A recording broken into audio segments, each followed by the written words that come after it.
the required weekly test for the following areas in extreme southwestern California: Orange County, Riverside County, San Bernardino County, San Diego County, and the coastal waters from San Mateo Point to the Mexican border and out 60 nautical miles, including San Clemente Island. A test signal was broadcast to test the public warning system.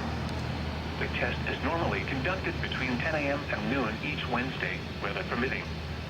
The signal was also used to test the activation and emergency readiness of the Skywire network of radio operators.